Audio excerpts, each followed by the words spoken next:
My mother-in-law kicked me out of her house because she disapproved of my decision to give birth at my parents' home.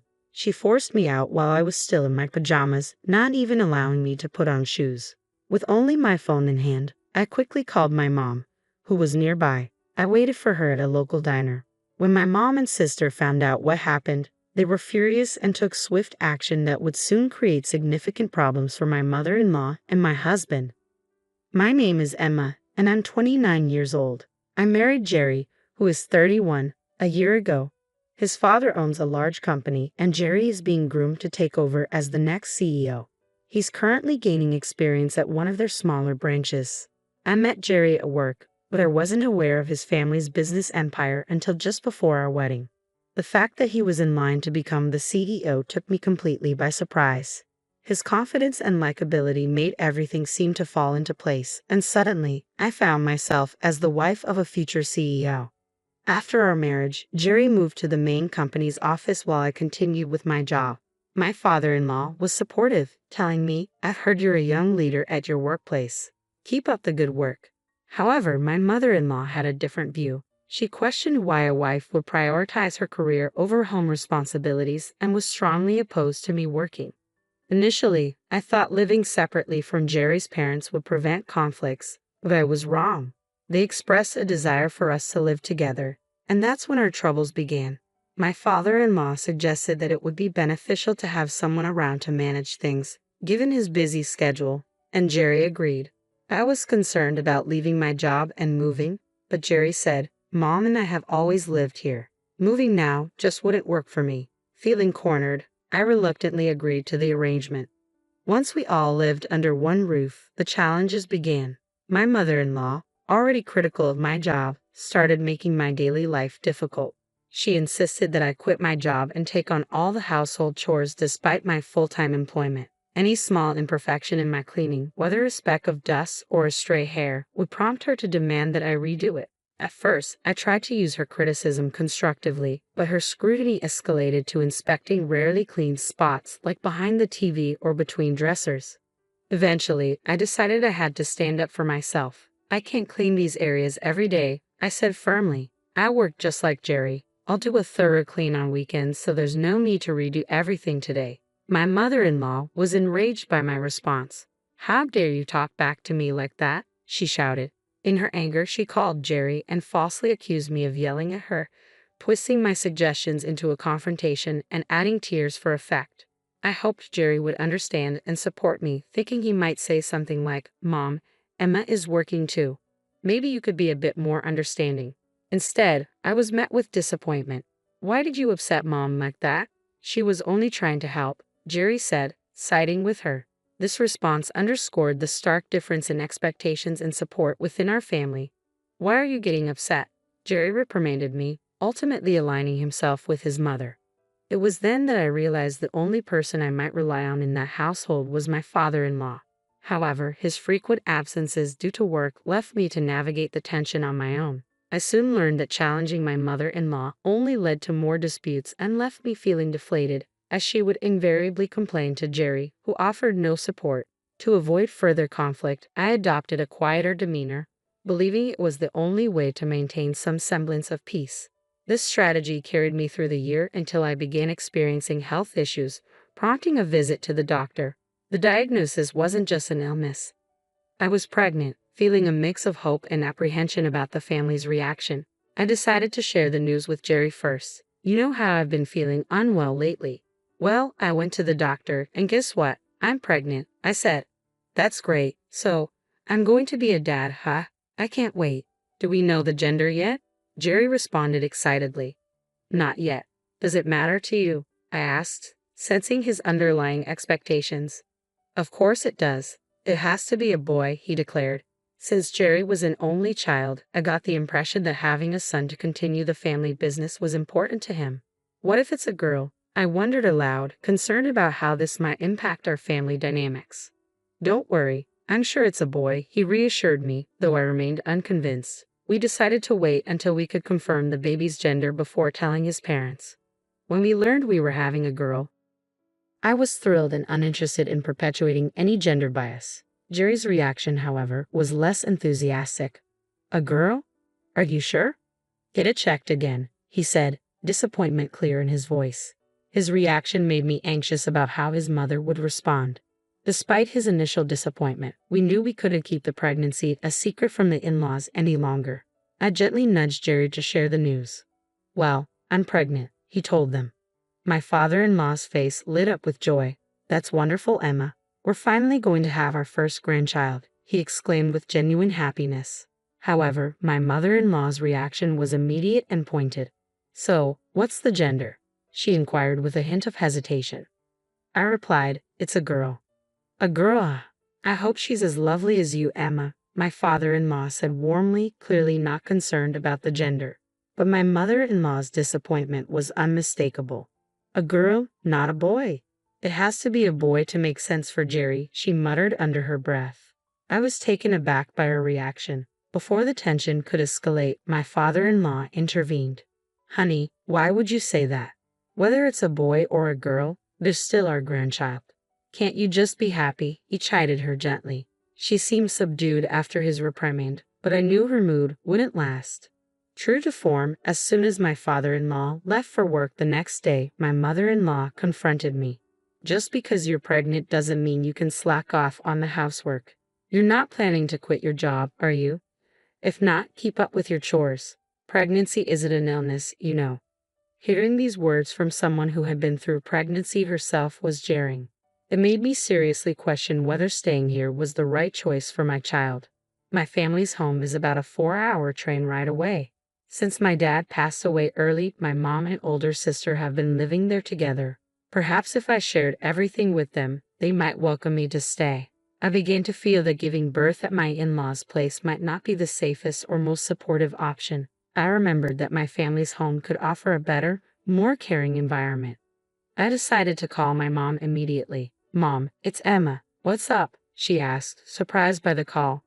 I'm pregnant, and I was thinking, could I come home to give birth? I asked. Congratulations. You should have told us sooner. Of course, you can come home for the delivery. But have you talked this over with your in-laws yet? Not yet, I admitted. Make sure you discuss it properly with them. If they agree, then I see no issue at all, Mom advised, emphasizing the importance of clear communication for the well-being of my baby. Encouraged by my mom's support, I decided to discuss the plan with Jerry. I'm thinking of going home for the birth, I mentioned casually. Oh, going home for the birth? I guess that's fine, Jerry responded nonchalantly. My mom's here, so things should be okay around the house. His quick agreement surprised me, but anticipating potential resistance from my mother-in-law, I decided to speak with my father-in-law as well. After some thought, I approached him. I think it might be best for everyone if I went home for the delivery. Would that be all right? He seemed initially surprised, but then reassured me. If that's what you want, Emma, then it's probably the best decision. I won't oppose it. Could you perhaps speak to your wife on my behalf? He asked. I'll tell her, he promised, seeming supportive of my decision. With his backing, I thought I had secured permission to go home for the delivery without issues. However, on the morning I was scheduled to leave, I woke up to find my packed luggage missing. My heart sank as both my husband and father-in-law had already left for work, leaving me no choice but to confront my mother-in-law. Do you know where my luggage is? I asked hesitantly. Oh, that luggage? I got rid of it, she snapped. I don't need a daughter-in-law who causes so much trouble. Don't ever come back, she shouted aggressively. Stunned by her harsh dismissal, I realized that returning to my family was not just a preference but a necessity for my peace and safety. As she pushed me out the front door, I barely had time to react. I hadn't even put on my shoes, clad only in my pajamas and holding just my smartphone. I heard the front door lock behind me with a definitive click, a clear signal that my mother-in-law wanted to be gone, and she meant it. The thought hit me hard. If I lingered, that door might never open for me again. With this realization, I began to walk away. The peak of summer made the barefoot journey outside nearly unbearable. Seeking some relief, I found refuge in a nearby diner, using the only possession I had, my phone, to reach out for help. I called my mom, who was incensed by the situation, and promised to arrive within the hour. Fortunately, she wasn't far away. I spent that anxious hour in the diner, nervously waiting for her. When she arrived, she didn't hesitate. She drove me straight back to our family home, where my sister was already waiting. I shared everything, the harsh actions of my mother-in-law, and the apparent indifference of my husband. My mom and sister exchanged quiet words, their murmurs leaving me anxious about their discussion. The next morning, being back at my family home felt like a breath of fresh air. As I went to fetch the newspaper, I opened the door to an unexpected sight. My mother-in-law and husband were kneeling outside. "Emma, I'm so sorry. It was all my fault. Please don't advertise with my husband's company," my mother-in-law pleaded. "Emma, I'm sorry too. Please can we continue doing business with my dad's company?" my husband added, his voice filled with regret. Confused, I had no idea what they were talking about. Suddenly, my mom and sister appeared from behind. "What on earth are you two doing? Causing a scene this early?" my mom asked sternly, her voice cutting through the morning air. "What does resuming business mean?" she probed, seeking clarity on their sudden change of heart. To avoid further disturbance, my mom invited them inside. The atmosphere was tense, with unspoken questions hanging in the air as we all stepped back into the house. Once everyone was seated, my husband began to plead his case. "Would you please consider doing business again with my dad's company?" he asked my mom and sister, who managed the company my late father had left behind. They listened intently, curiosity evident in their expressions. I turned to my mom. "What does it mean that they're doing business with my father-in-law's company?" "Yes, they work with one of their subsidiary companies," my mom explained.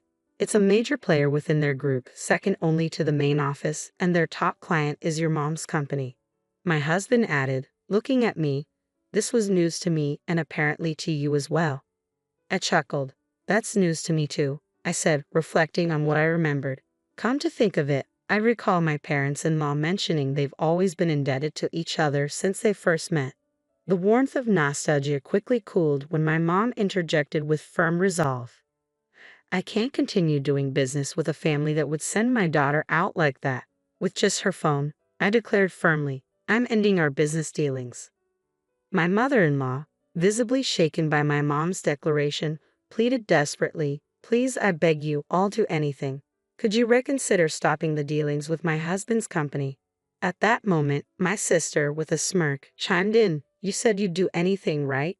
So you'll agree to Emma's divorce and, of course, pay alimony and child support, won't you?" Her words echoed painfully in my mind. Just the day before, my husband's response to my concerns had been dismissive. "It's what you deserve," he had said coldly. That callous remark only solidified my decision. Silently, I found myself in agreement with my mom's stance. Any remaining affection for my husband had evaporated. If my sister hadn't made such a compelling point, I would have brought up divorce myself. Thanks to her well-timed comment, the conversation's dynamics shifted decisively in our favor. Reluctantly, my mother-in-law asked, "Even if it means agreeing to a divorce, will you resume business with my husband's company?" With a knowing smirk, my mom pulled out her phone and made a call. "It seems this lady here agrees to my daughter's divorce," she said clearly into the phone. From the speaker came my father-in-law's voice. "Got it. Hey Maria, I'm divorcing you, and Jerry, you're fired." His drastic conditions for resuming business were clear. My mom continued firmly, "I cannot forgive the two of you for how you treated Emma. You both deserve to be punished." This unexpected turn of events led to my mother-in-law losing her husband and my husband losing his job, income, and family support. The fallout continued with a bitter divorce, expertly handled by a top-notch lawyer from my father-in-law's side. During the proceedings, assets were divided, and my mother-in-law ended up paying a significant sum in compensation to my husband and me. I, too, proceeded with the divorce. Living with a husband so heavily influenced by his mother was no longer an option for me. I received compensation for the emotional pain inflicted by my mother-in-law and husband, as well as child support for our unborn child. The financial strain on them was so severe that they had to dip into their savings and eventually take on debt. Under the powerful influence of my father-in-law and mom, my now ex-husband struggled to secure a new job in his previous field and ultimately had to switch careers, moving into customer service. This marked a significant, perhaps humbling, change in his professional life, highlighting the profound consequences of our family turmoil. However, my ex-husband underestimated his new role in customer service and soon faced numerous complaints, leading to a swift termination. He now lives with his mother, barely scraping by with daily wage jobs. Once accustomed to a lavish lifestyle, they now reside in a small one-bedroom apartment. Their relationship soared and marked by frequent arguments. I sometimes wonder if there's any hope or joy left in their lives. Meanwhile, I safely gave birth at home to a healthy baby girl, surrounded by the support of my mom and sister. As things settle down, I'm planning to join my mom's company, looking forward to a new chapter in my professional life. I did inform my ex-husband about our daughter's birth, but he showed little interest. All I expect from him is to fulfill his child support obligations. I have no intention of letting him be a part of our daughter's life. My focus is on moving forward and living a fulfilling life with my daughter, supported by the love and strength of my family.